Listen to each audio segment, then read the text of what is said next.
Olá, muito boa noite a você. Eu sou Adalberto Piotto e seja bem-vindo ao Cenário Econômico pela TV Brasil, com emissoras públicas de todo o país. Diretamente dos estúdios da B3, aqui no centro da cidade de São Paulo, vamos aos destaques de hoje, com a Bolsa pela primeira vez fechando acima dos 100 mil pontos. Lá em março, você se lembra, houve um fechamento, na verdade, durante o dia atingiu 100 mil pontos, mas fechou abaixo disso. Hoje sim, acima dos 100 mil pontos, na marca histórica aqui por Ibovespa. O dólar fechou o dia com uma nova queda também. O Banco Central divulga daqui a pouco a nova taxa Selic, muito provavelmente a manutenção dos atuais 6,5% ao ano dos juros básicos da economia. A confiança do empresário da indústria teve uma leve alta agora no mês de junho. Os dados são da Confederação Nacional da Indústria e o IBGE aponta um dado que é extremamente preocupante para a realidade socioeconômica do país.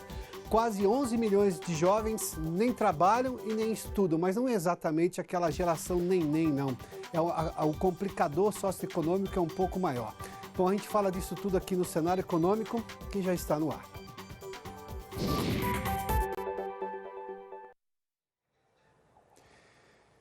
Bom, seja bem-vindo aqui ao Cenário Econômico e eu aviso uma vez mais, lembro você que nós estamos sendo transmitidos também ao vivo pelo Facebook na página da TV Brasil. Lá você pode participar da programação, enviando perguntas, fazendo comentários e, claro, depois rever o programa.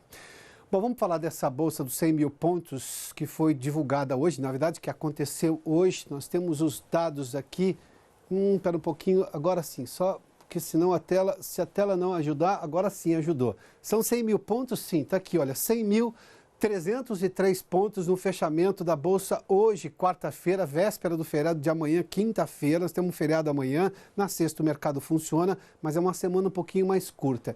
Esses 100 mil pontos com uma alta de 0,9%, a máxima, para se ter uma ideia, foi 100.327, ou seja, muito próximo da máxima aqui. O volume negociado hoje foi acima de 15 bilhões de reais, o maior volume também negociado num único dia na Bolsa. O que explica esse movimento gigantesco aqui da superação dessa marca histórica? Dois fatos primordiais. Primeiramente, o ambiente doméstico brasileiro, com a reforma da Previdência bem encaminhada, sobretudo do ponto de vista de debates. Hoje foi mais um dia de debates na Comissão Especial da Câmara, a gente vai falar disso daqui a pouquinho, mas o fato principal é que nós estamos tendo, neste momento, tanta percepção do Executivo que queria a reforma e fez a primeira proposta, como a proposta que veio do relator do Congresso. Ou seja, Congresso e governo estão agora, na verdade, não diria disputando o protagonismo, mas ambos empenhados em fazer uma reforma e uma reforma com potência fiscal de longo prazo. Ou seja, este ambiente da reforma que lá atrás gerou muito tumulto, isso já parece, pelo menos inicialmente, resolvido. Claro que há debates, há uma possibilidade de se votar a reforma, inclusive, antes do recesso, pelo menos é essa a projeção que faz o próprio presidente da Câmara, Rodrigo Maia. O próprio relator também disse que vai apresentar o seu relatório, depois de apresentar o relatório e os debates, isso deve ser votado em poucos dias, provavelmente depois da outra semana. Isso tudo do ponto de vista doméstico, ou seja, do ambiente doméstico aqui no país. Essas coisas todas já foram resolvidas. Não houve crises recentes que trouxessem solavancos ao mercado financeiro. E também uma decisão hoje do Banco Central dos Estados Unidos que sinaliza de alguma maneira a possibilidade de corte de juros ainda agora em 2019, faz com que mercados emergentes tenham alta, como é o caso do mercado brasileiro. Ou seja, uma queda nos juros americanos vai fazer com que investidores que levaram dinheiro para lá no primeiro semestre do ano passado, no segundo semestre do ano passado e no começo deste ano, retomem a mercados emergentes. Isso faz com que o Ibovespa suba aqui e, claro, tem um otimismo na própria economia brasileira, do investidor local também. Aqui falando só das ações do peso pesado, que eu chamo do peso pesado do Ibovespa, né? As que têm peso maior dentro do índice. Petrobras alta de 0,26, Vale 0,58, Banco do Brasil 1,65, Bradesco 1,24, Itaú 1,58%. Bradesco, Itaú, e Vale são as que mais têm peso no Ibovespa, mas se eu levar em conta as duas ações da Petrobras, por exemplo, as originárias e as preferenciais, eu tenho também um peso muito acima de 10% no índice do Ibovespa. Mas teve uma alta quase generalizada hoje do Ibovespa. Vamos dar uma olhadinha aqui para se ter uma ideia. As maiores altas, por exemplo, vieram de ações como Natura, 4,44%, Rumo 3,70%, o frigorífico JBS hoje subiu 3,5%, Gol com 3,29% e os motores WEG com 2,96% de alta. Essas foram as ações que mais tiveram valorização. Independentemente do peso que elas têm no Ibovespa, foram as que mais se valorizaram hoje, o que demonstra claramente esse movimento de alta que não pegou só o peso pesado do Ibovespa para as grandes ações das grandes empresas, mas também várias outras negociadas aqui na Bolsa. Os valores médios negociados, para se ter uma ideia o quanto que o Ibovespa está atraindo investidores, lá em 2015 a média negociada por dia era de 6 bilhões de reais. Em 2019, até o pregão de ontem era de 13 bilhões e 900 milhões de reais, o que demonstra claramente o quanto subiu e o quanto que a Bolsa se tornou atrativa, tanto para o mercado de investidores estrangeiros quanto para os investidores locais. A gente tem falado aqui que muita gente está voltando, está vindo investir pela primeira vez na Bolsa e vários investidores institucionais estão aportando mais valores em mercado de capitais. Ou seja, para se ter uma ideia, de 2015 para 2019, a diferença aqui é bastante, nós estamos falando de 6 para 14, praticamente 8 bilhões a mais, mas só do ano passado para cá foi quase 30% de aumento também, estava em torno de 10 bilhões, foi a quase 10,8 bilhões e agora 13,9 bilhões para entender o Ibovespa. Isso faz com que muita gente venha, investimento estrangeiro venha para cá, o que faz com que o dólar também caia. Hoje teve uma nova queda, 0,24% a R$ 3,85. A máxima foi 3,88, a mínima é 3,84. Daqui a pouco a gente fala sobre o Boletim Focus, mas uma das razões, e eu fiz menção há pouco, foi a reforma da Previdência. A Catiúcia Neri está conosco e tem detalhes desse segundo dia de debates na Comissão Especial da Câmara, onde está sendo debatido justamente o texto do relator, o texto que foi feito justamente a partir daquele projeto inicial enviado pelo governo lá atrás. A Catiúcia tem detalhes sobre esse segundo dia de debates lá na Câmara. Acompanhe. Oi, Pioto, boa noite. Olha, esse segundo dia de discussões do parecer do relator da reforma da Previdência terminou cedo, por volta de 3 horas da tarde. 19 deputados participaram do debate. Comparando com ontem, quando a discussão foi até tarde da noite e 51 parlamentares falaram, a produtividade hoje caiu bastante. Mas isso se explica porque é véspera de feriado e ainda tem as festas juninas. Segunda-feira, por exemplo, é feriado de São João no Nordeste. Aí muito parlamentar fica mesmo fora de Brasília, essa é a tradição. A retomada da sessão de debates, então, ficou para terça-feira. Até agora, já com 2 sessões realizadas, pouco menos da metade dos parlamentares inscritos conseguiram falar. A expectativa é que aconteçam pelo menos mais 2 sessões de debates para que todo mundo consiga ter a palavra. Acabando essa fase, os deputados votam o parecer do relator, deputado Samuel Moreira. Moreira, inclusive, diz que pode, se for o caso, apresentar uma complementação de voto para deixar alguns pontos mais claros ou até mesmo mudar o conteúdo caso ache necessário. Então é isso, Pioto, com você.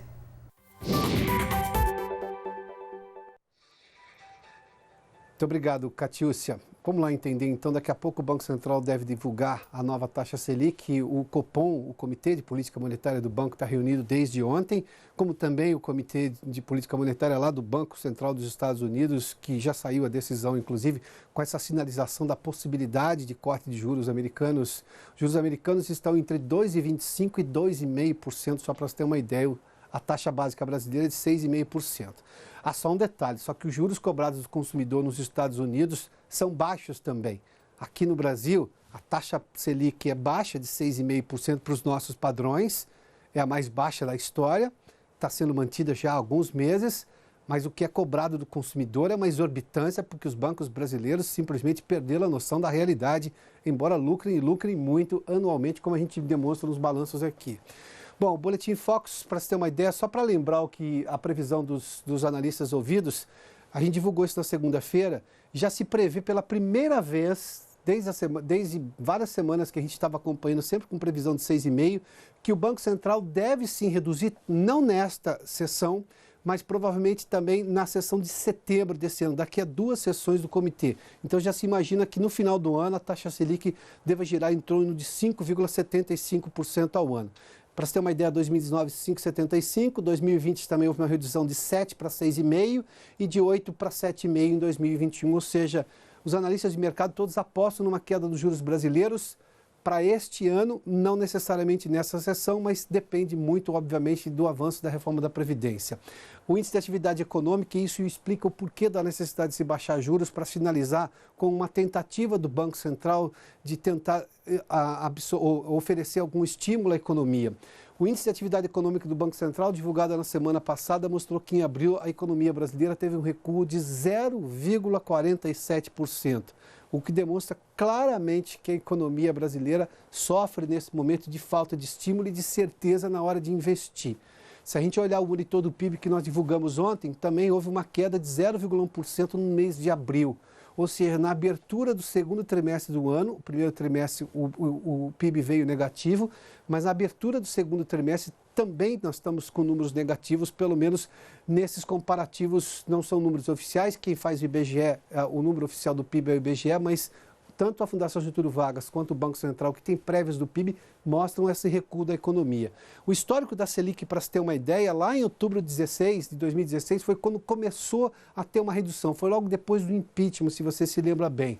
Nós tínhamos uns juros de 14,25%, foi a 14%, depois tivemos uma queda de fevereiro de 2017 a 12,25%, até setembro de 2017 a 6,25%, depois, aqui não, perdão, é 8,25% aqui, perdão, onde nós tivemos durante 4 sessões uma queda de 1 ponto percentual, toma esse valor como 8,25%, e em março agora de 2018 foi quando se chegou aos 6,5%, com uma queda de 0,75%, e desde então a manutenção dessa taxa básica da Selic. A previsão justamente de seguir inalterada agora com 6,5%, a gente vai aguardar essa decisão do Comitê de Política Monetária do Banco Central. Vamos falar sobre um outro assunto agora, porque saiu uma pesquisa da Confederação Nacional da Indústria que mostra que a confiança do empresário do ramo industrial, do setor industrial, teve uma leve melhora agora no mês de junho. A Flávia Grossi está conosco no Rio de Janeiro e tem detalhes dessa pesquisa da CNI. Flávia, boa noite, bem-vinda. Oi, Piotr, boa noite para você, boa noite a todos. Na verdade, eu vou falar sobre uma pesquisa do IBGE, Piotr, que é uma pesquisa que foi divulgada hoje com dados referentes a 2018. Segundo essa pesquisa, no ano passado, o Brasil tinha pouco mais de 47 milhões de jovens de 15 a 29 anos. Desse total, 23%, o que representa aí quase 11 milhões de brasileiros, não trabalhavam nem estudavam.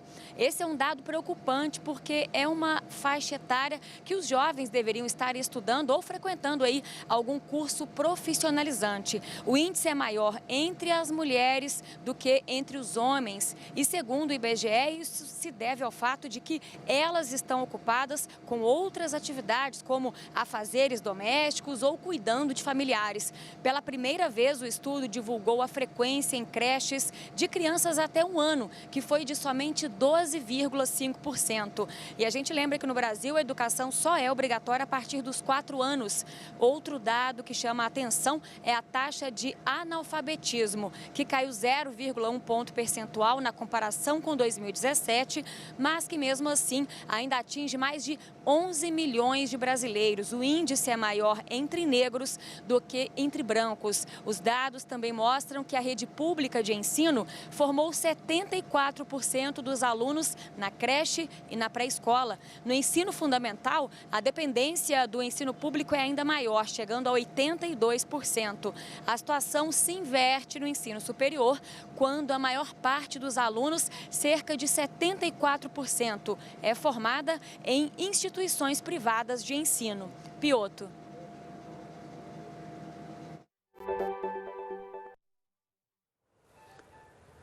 Muito obrigado, Flávia. Só para corrigir, evidentemente, eu tinha feito a chamada sobre a reportagem da CNI, dessa pesquisa da confiança do empresário industrial. A Flávia nos trouxe essa informação justamente da pesquisa do IBGE, que demonstrou justamente desses quase 11 milhões de jovens que nem estudam nem trabalham. Só para fazer um adendo a essa pesquisa do IBGE, eu fiz menção no início do programa que há um complicador socioeconômico maior.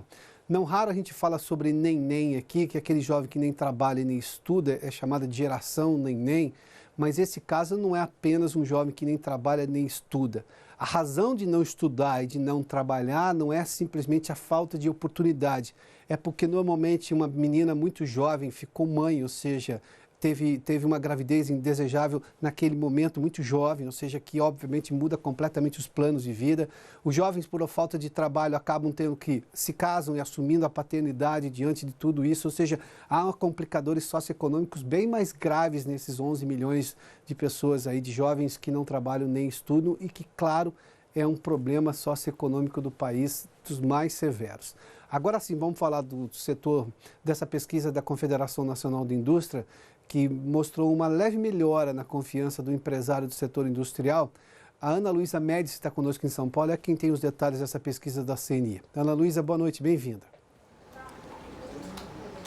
Olá, Piotr, boa noite a todos. Como você disse, saiu hoje a pesquisa da CNI, a Confederação Nacional da Indústria. A pesquisa mostra uma melhora na confiança do empresário. O otimismo é maior nas grandes empresas. O índice de confiança do empresário industrial alcançou 56,9 pontos em junho. A alta de 0,4 ponto em relação a maio interrompe uma série de 4 quedas consecutivas do indicador, que está 2,4 pontos acima da média histórica.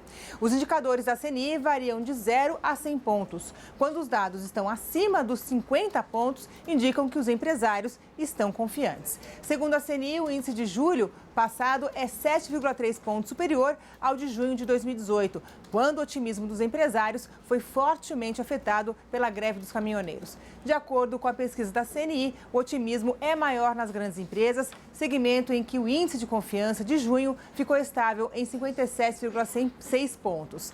Na média, o índice subiu 1 ponto em relação a maio e alcançou 56,7 pontos. Nas pequenas empresas, o índice cresceu 0,7 pontos e ficou em 55,8 pontos. A pesquisa da CNI, feita entre 3 e 12 de junho passados, com 2.400 empresas. Dessas, 940 são pequenas, 898 são médias e 562 são de grande porte, Piotr.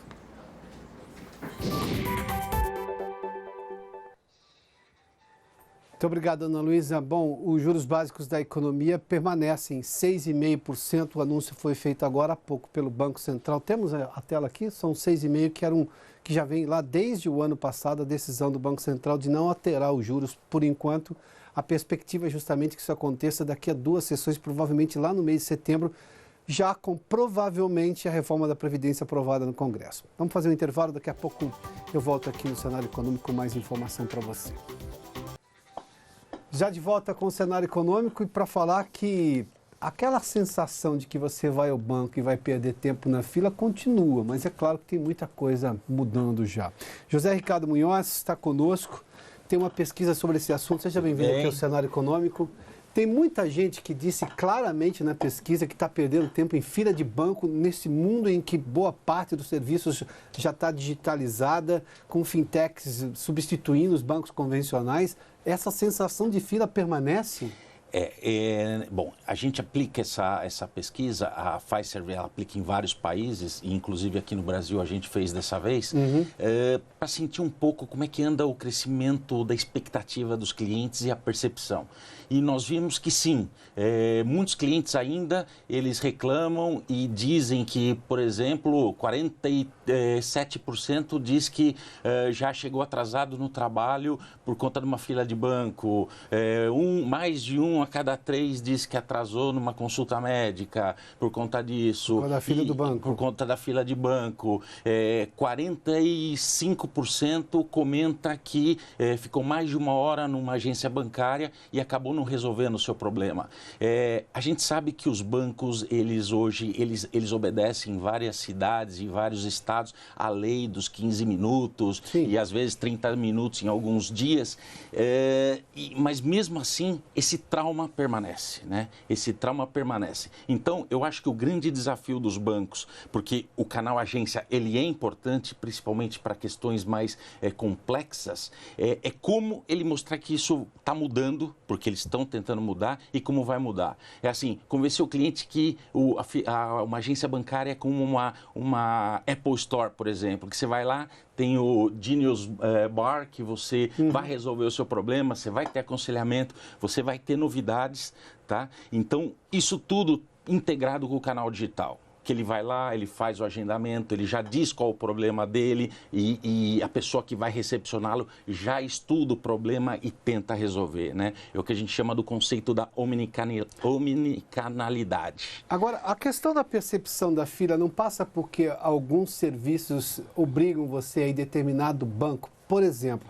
se você vai tirar passaporte, você é obrigado a pagar aquilo no Banco do Brasil, se não me engano. Sim. Ou pelo menos era assim. Se não me engano, agora os que se inscreveram no Enem são obrigados a ir ao Banco do Brasil para pagar aquela taxa de inscrição. Ou seja, isso não é um complicador. O Estado brasileiro também não erra nessa hora de colocar todo mundo numa mesma agência bancária, num serviço que vai, obviamente, gerar uma demanda? O Enem gera uma demanda gigantesca. Passaporte é normalmente um documento que você tira com alguma frequência, mas é uma série de outras coisas que você tem que passar por bancos oficiais ou por banco especificamente daquela empresa. Isso não é um complicador? Olha, os bancos eles estão trabalhando nesse sentido, com convênios, com coisas desse tipo. Uhum. A gente vê, saiu uma pesquisa da Febraban agora nessa semana e o volume de transações bancárias ela cresceu 8% no geral, sendo que no canal digital 12% e no canal mobile 24% de crescimento, tá? E se você pega os vários serviços bancários, eles caíram bastante. A única coisa que subiu, na verdade, nas agências bancárias por exemplo, você ir contratar crédito, que subiu 16%, e você fazer uma aplicação ou um investimento que subiu 4%. Tá? Então, que são coisas mais complexas. Então, eu acho que esse trabalho ele está acontecendo. O fato é o seguinte, como que os bancos eles vão pegar esse canal digital e sair e aumentar o nível das transações, porque um pouco mais complexa, o cliente já tem que ir para a agência bancária. Então, você pega lá... E normalmente vai para uma agência bancária para falar com o gerente, que isso é uma crítica direta. O gerente de hoje, na média, é um sujeito muito menos preparado e com muito menos autonomia do gerente de antigamente. Então você vai ao banco e o banco não resolve o seu problema nem pessoalmente. Eu diria que os processos têm que ser melhorados, a parte de treinamento tem que acontecer, isso é um fato que os bancos têm que trabalhar e estão trabalhando, mas também você pega a questão de um core bancário, por exemplo, o sistema que roda todo o banco, ele tem 50 anos. Tá sendo modernizado, mas é tudo visão, assim, tem um departamento de crédito que olha a parte de crédito, tem um departamento de... E é muito complexo você ter essa visão. Então, essa é a dificuldade dos bancos contra quem está chegando novo, que às vezes chega com uma solução. Eu vou lhe contar exatamente. Eu ouvi recentemente de representantes de fintechs aqui financeiras, e eles dizem que você consegue fazer uma análise de crédito, às vezes, em minutos de alguém. Sim. E isso, antigamente, você ia no banco e você está me dizendo que o banco ainda tem procedimentos muito arcaicos que demandam um tempo muito grande do cliente. Os processos têm que ser melhorados, mas os sistemas têm que ser melhorados. Eles têm problema no sistema que eles detêm ainda. Exatamente. Os sistemas, às vezes, eles são todos em silos. Por exemplo, a gente hoje, nós recomendamos uma arquitetura que a gente chama de totalmente centrada em cliente, não mais centrada em produto, como muitos desenhos de organização acaba sendo. Então, você pega um banco novo, um banco pequeno, ele já é totalmente focado no cliente. Então, não tem aquele risco, por exemplo, de você ter um cara te oferecendo um cartão de crédito Platinum de manhã e a mesma área, outra área de um banco oferecendo um cartão Golden para você à tarde. Quer dizer, eu sou Platinum ou sou Golden? Não, é que eles simplesmente, às vezes, têm uma visão. Não estou dizendo todos os bancos, mas eles têm uma visão muito em silos, muito fragmentada dentro da sua organização. E isso é uma coisa que só a transformação do digital, e começando muitas vezes pelo back-office, que vai melhorar essa situação de atendimento. Zé Ricardo, obrigado pela gentileza da entrevista, viu? Muito obrigado. Bom, só uma última dica aqui. Na verdade, um registro do Facebook aqui, o fechamento da Bolsa na casa dos 100 mil pontos é algo histórico e simbólico. Esperamos que essa subida seja forte e consistente Já estamos cansados de ver o famoso voo de galinha em nossa economia, escreve o Ricardo Silva, de Tacaimbó, Pernambuco. Acho que a gente está caminhando para não ter mais voo de galinha, viu, Ricardo? Obrigado. E o Humberto Marinho Chaves também, que está nos acompanhando. Obrigado a você que nos acompanhou também pelo Facebook e aqui pela TV Brasil. O Cenário Econômico termina aqui. Obrigado pela sua companhia, pela audiência. Boa noite a você, bom feriado. A gente está de volta amanhã às 6 da tarde, sim, também na sexta-feira. Até lá.